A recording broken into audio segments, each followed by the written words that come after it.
İyi.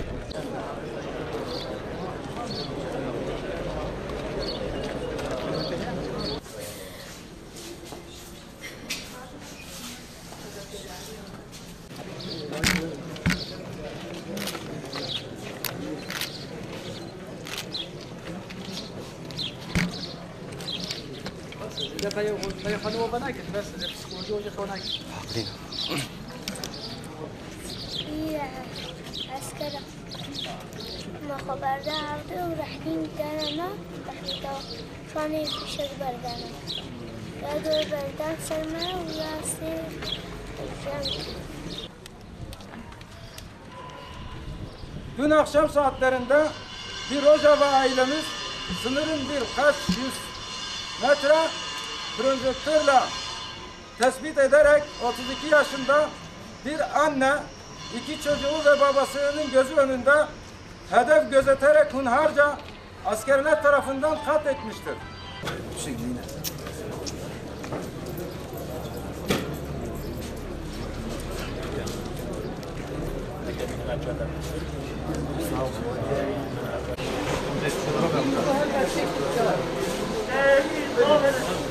احمد ده بابا رفع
خاطريوا ما فن ما فعل بدي باذيوا